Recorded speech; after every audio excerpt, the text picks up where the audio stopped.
सवाल ये पैदा होता है कि क्या किसी दूसरे धर्म के स्थल पर मैनेजमेंट कमेटी में किसी अन्य धर्म का व्यक्ति हो सकता है?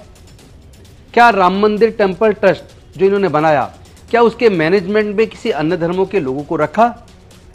साथ ही साथ जितने भी देश के अंदर मस्जिदें हैं, क्या उनके मैनेजमेंट में मुस्लिम समाज से लेकर किसी दूसरे धर्म के व्यक्ति को मैनेजमेंट में रखा जाता है? क्या हिंदू मंदिरों में मैनेजमेंट कमेटी में किसी दूसरे धर्म को रखा जाता है? क्या चर्च के मैनेजमेंट में ईसाइयों से अलग किसी दूसरे धर्म को रखा जाता है? क्या गुरुद्वारों के अंदर सिखों से अलग किसी दूसरे धर्म के लोगों को मैनेजमेंट कमेटी में रखा जाता है? जवाब है नहीं रखा जाता। बहुजन कैलेंडर पर भारी छूट, सिर्फ 300 रुपए में 10 कैलेंडर की बुकिंग करिए। संपर्क करिए 9711666056 पर। लेकिन सवाल यह पैदा होता है कि क्या किसी दूसरे धर्म के स्थल पर मैनेजमेंट कमेटी में किसी अन्य धर्म का व्यक्ति हो सकता है? क्या राम मंदिर टेम्पल ट्रस्ट जो इन्होंने बनाया, क्या उसके मैनेजमेंट में किसी अन्य धर्मों के लोगों को रखा? भी देश के अंदर मस्जिदें हैं, क्या उनके मैनेजमेंट में मुस्लिम समाज से लेकर किसी दूसरे धर्म के व्यक्ति को मैनेजमेंट में रखा जाता है? हिंदू मंदिरों में मैनेजमेंट कमेटी में किसी दूसरे धर्म को रखा जाता है? चर्च के मैनेजमेंट में ईसाइयों से अलग किसी दूसरे धर्म को रखा जाता है? गुरुद्वारों के अंदर सिखों से अलग किसी दूसरे धर्म के लोगों को मैनेजमेंट कमेटी में रखा जाता है? जवाब है नहीं रखा जाता। ऐसी कौन सी मजबूरी है बिहार सरकार की और केंद्र सरकार की जो इस एक्ट में अमेंडमेंट नहीं कर रही है? सरकार को बौद्धों की आस्था की कोई फिक्र नहीं है? क्या तुम्हारी आस्था आस्था है, हमारी आस्था की कोई वैल्यू नहीं है? एक तरफ आप एक मस्जिद को तोड़ते हैं ये कह के कि यहाँ राम मंदिर था, जबकि वहां खुदाई में जितने अवशेष मिले वो इस ओर इशारा करते हैं कि वहां साकेत नगरी थी जहां पे बुद्ध के सारे अवशेष मिले। लेकिन इसका मतलब ये नहीं है कि कोई हमारे ऊपर हमला करे और हम चुप रहेंगे। इसका मतलब ये भी नहीं है कोई हमारे धार्मिक स्थलों पर कब्जा कर ले, हम चुप रहेंगे। मैं पूरे भारत के बौद्धों से निवेदन करता हूं, मैं भी बौद्ध गया आ रहा हूं बहुत शीघ्र।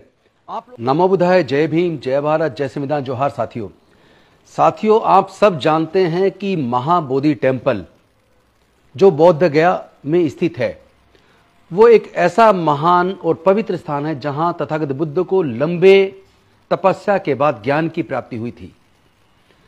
और वहां उसके बाद सम्राट अशोक ने महाबोधि टेम्पल का निर्माण किया था। उस महाबोधि टेम्पल के अंदर आजादी के समय लगभग ब्राह्मणों का कब्जा था, लेकिन लगातार एक संघर्ष हुआ और उस संघर्ष में बौद्धों को महाबोधि टेम्पल का मैनेजमेंट पूरी तरह दिया जाए। तो जो बीटी एक्ट उस वक्त बना, उस बीटी एक्ट के अंदर ब्राह्मणों की संख्या ज्यादा थी। उसके बाद भी वो संघर्ष समय समय पर जारी रहा और लगभग अब से 25 साल 30 साल पहले भंते सुरई ससई जो एक जापानी भिक्षु हैं और नागपुर के अंदर रहते हैं, उन्होंने लंबा संघर्ष किया और उनके साथ मिलकर हम लोग समता सैनिक दल के रूप में और तमाम संगठनों ने मिलकर संघर्ष किया और बीटी एक्ट में कुछ बदलाव हुए जिसमें आधे पंडे और ब्राह्मण और आधे बौद्ध भिक्षु उसके मेंबर बने। लेकिन सवाल यह पैदा होता है कि क्या किसी दूसरे धर्म के स्थल पर मैनेजमेंट कमेटी में किसी अन्य धर्म का व्यक्ति हो सकता है? क्या राम मंदिर टेम्पल ट्रस्ट जो इन्होंने बनाया, क्या उसके मैनेजमेंट में किसी अन्य धर्मों के लोगों को रखा? साथ ही साथ जितने भी देश के अंदर मस्जिदें हैं, क्या उनके मैनेजमेंट में मुस्लिम समाज से लेकर किसी दूसरे धर्म के व्यक्ति को मैनेजमेंट में रखा जाता है? क्या हिंदू मंदिरों में मैनेजमेंट कमेटी में किसी दूसरे धर्म को रखा जाता है? क्या चर्च के मैनेजमेंट में ईसाइयों से अलग किसी दूसरे धर्म को रखा जाता है? क्या गुरुद्वारों के अंदर सिखों से अलग किसी दूसरे धर्म के लोगों को मैनेजमेंट कमेटी में रखा जाता है? जवाब है नहीं रखा जाता। तो फिर महाबोधि टेम्पल महाविहार जिसमें पूरे दुनिया के बौद्धों की आस्था है, भारत के बौद्ध लगातार बीटी एक्ट में अमेंडमेंट करने की मांग कर रहे हैं। ऐसी कौन सी मजबूरी है बिहार सरकार की और केंद्र सरकार की जो इस एक्ट में अमेंडमेंट नहीं कर रही है? क्या कारण है? पिछले 12 तारीख से लगातार क्रमिक भूख हड़ताल जारी है। अनेकों बौद्ध भिक्षु और बौद्ध मतावलंबी उपासक एवं उपासिकाएं लगातार भूख हड़ताल पर वहां बैठे हैं, लेकिन सरकार के कानों पर जूं नहीं रेंग रही है। क्या सरकार इतनी तानाशाह हो गई है? क्या सरकार को बौद्धों की आस्था की कोई फिक्र नहीं है? क्या तुम्हारी आस्था आस्था है, हमारी आस्था की कोई वैल्यू नहीं है? यह नहीं चलेगा। आप लोग कर क्या रहे हैं? एक तरफ आप एक मस्जिद को तोड़ते हैं ये कह के कि यहां राम मंदिर था, जबकि वहां खुदाई में जितने अवशेष मिले वो इस ओर इशारा करते हैं कि वहां साकेत नगरी थी जहां पे बुद्ध के सारे अवशेष मिले। लेकिन उसके बावजूद हम चुप रहे। आप लोग देखें कि आप पूरा का पूरा सरकार और पूरा कोर्ट सब उनके साथ हो गया और वहां बाबरी मस्जिद तोड़ी गई अवैध तरीके से और मस्जिद मंदिर बना दिया गया। हमने सोचा चलो कोई बात नहीं है, झगड़ा खत्म हो।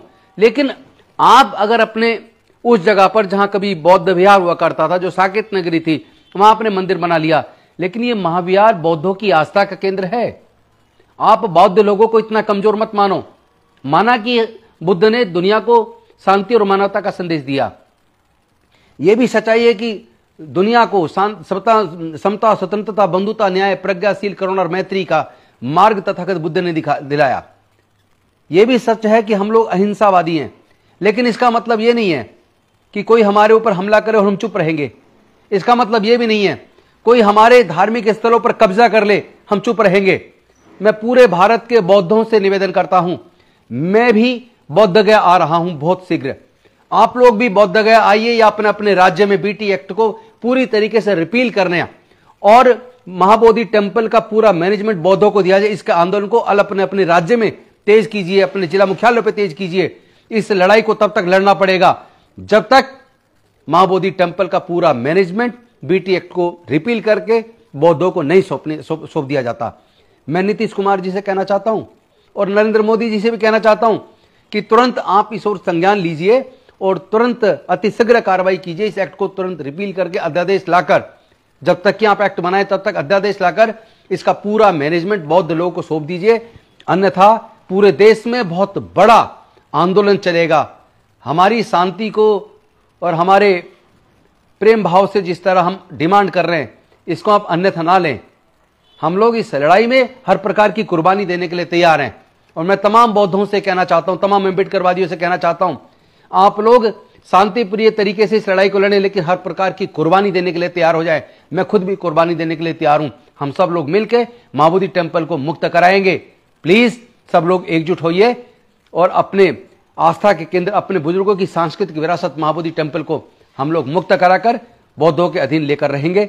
बहुत बहुत धन्यवाद। नमो बुद्धाय। जय भीम, जय भारत, जय संविधान, जोहार।